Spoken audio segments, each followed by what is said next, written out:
오늘 말씀은 사도행전 5장 12절부터 26절입니다. 사도들의 손을 통하여 민간의 표적과 기사가 많이 일어나매 믿는 사람이 다 마음을 같이하여 솔로몬 행각에 모이고 그 나머지는 감히 그들과 상종하는 사람이 없으나 백성이 칭송하더라. 믿고 주께로 나아오는 자가 더 많으니 남녀의 큰 무리더라.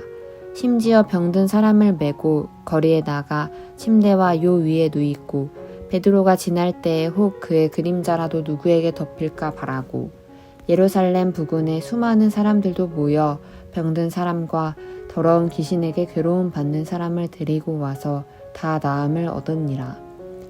대제사장과 그와 함께 있는 사람 즉 사두개인의 당파가 다 마음에 시기가 가득하여 일어나서 사도들을 잡아다가 옥에 가두었더니 주의 사자가 밤에 옥문을 열고 끌어내어 이르되 가서 성전에 서서 이 생명의 말씀을 다 백성에게 말하라 하매 그들이 듣고 새벽에 성전에 들어가서 가르치더니 대제사장과 그와 함께 있는 사람들이 와서 공회와 이스라엘 족속의 원로들을 다 모으고 사람을 옥에 보내어 사도들을 잡아오라 하니 부하들이 가서 옥에서 사도들을 보지 못하고 돌아와 이르되 우리가 보니 옥은 든든하게 잠기고 지키는 사람들이 문에 서 있으되 문을 열고 본즉 그 안에는 한 사람도 없더이다 하니 성전 맡은 자와 제사장들이 이 말을 듣고 의혹하여 이 일이 어찌 될까 하더니 사람이 와서 알리되 보소서 옥에 가두었던 사람들이 성전에 서서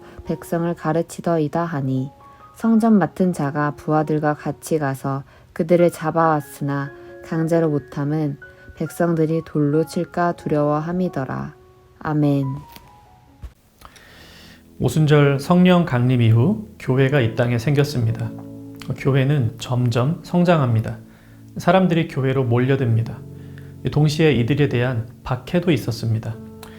예수님을 죽였던 대제사장들과 바리새인들은 이제 예수님의 복음을 전하는 사도들을 잡아 예수님을 전하지 못하게 하고 할 수만 있다면 사도들도 죽이고자 합니다.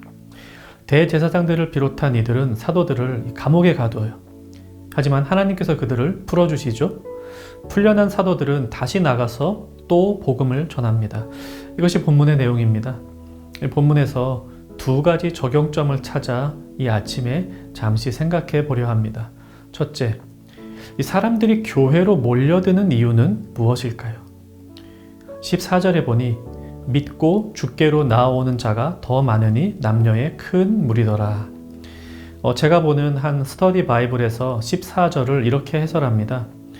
사람들은 하나님의 능력이 나타나는 것을 보고 교회 구성원들의 베품, 성실, 정직, 하나됨을 보면서 또 지도자들의 성품과 지혜를 보고 교회로 몰려들었다. 그런데 지금은 재미난 프로그램, 유창한 설교자, 아름다운 부대시설, 선호하는 예배 형식 이런 것 때문에 교회로 끌리기 쉽다. 물론 한편으로 우리는 최선을 다해 사람들이 참여할 수 있는 프로그램도 만들고 설교자인 저도 최선을 다해 사람들이 들을 수 있는 설교를 준비해야 합니다. 공간도 예쁘고 청결하게 꾸며야죠. 하지만 그것 때문에 사람들이 교회로 몰려드는 것은 아닙니다. 그것을 바랄 수는 없습니다. 어떤 사람이 교회에 와서 교회의 일원이 되는 것은 사람의 일이 아닙니다.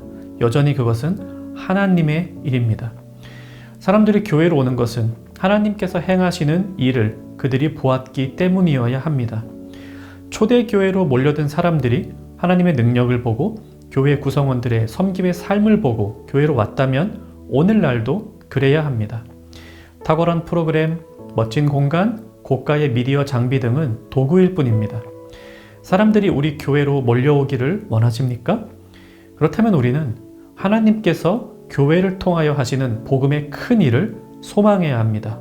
또 우리 자신이 하나님을 믿는 사람다운 그런 그리스도인다운 모습으로 세상에 나타나야 합니다. 그때의 하나님의 역사가 일어납니다. 둘째, 우리의 시선은 어디로 향해야 하는가? 이 본문에 보면 참 놀라운 일들이 당시에 일어납니다. 심지어 사도 베드로의 그림자라도 덮이면 병이 낫는다는 소문도 났습니다. 이 한마디로 당시 사도들의 인기는 하늘을 찌를 듯 했습니다. 사도들은 당시 유대교 지도자들의 입장에서 볼 때에는 신흥 종교 지도자들이었습니다. 주류 종교였던 유대교의 지도자들, 즉 대제사장들과 서기관들, 바리새인들은 이런 사도들을 시기했죠. 그래서 사도들에게 누명을 씌워 감옥에 가둡니다. 이 둘의 차이는 어디에 있을까요? 사도들은 사람들이 자기들에게 몰려들 때 항상 그리스도의 복음을 전했습니다. 그분이 하신 일을 말했고 그분을 높일 것을 명했습니다. 그들의 시선은 항상 그리스도를 향했습니다. 하지만 당시 종교 지도자들은 스스로가 사람들에게 칭찬을 받고 인정을 받기를 원했습니다. 사람들이 얼마나 자기 자신이 경건한 사람인가를 알아주기를 바랬습니다. 그들의 시선은 항상 자기 자신을 향했습니다. 그러니 예수를 향한 시선을 가진 사도들이 못마땅하죠. 자기들에게만 몰려야 하는 대중의 시선이 분산되기 때문입니다. 이런 생각을 해봅니다. 우리 교회 주변에 많은 교회들이 있습니다. 어쩌면 우리 교회가 처음 이곳에 설립되었을 때 주변 교회들이 반기지 않았을지도 모릅니다. 또 우리도 주변에 다른 교회들이 들어오는 것을 보며 긴장을 할 수도 있습니다. 그러지 않아야 합니다. 우리의 시선이 하늘을 향해 그리스도를 향해 있다면 지상의 모든 교회는 다 동역자들입니다.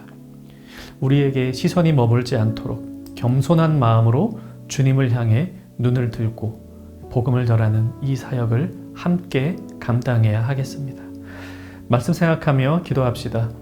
우리 교회에 하나님의 능력이 많이 나타나고 교회인 우리는 모범적인 삶을 살게 하옵소서. 또 주변에 있는 교회들과도 복음을 증거하는 일에 동역할 수 있는 기회를 열어주시어 미사를 복음으로 가득한 땅으로 만들어 주옵소서. 오늘 하루 우리가 만나는 모든 이들에게 그리스도인다운 언행으로 다가가며 항상 그리스도에게 시선을 두는 복된 청년가족 되시기를 바랍니다.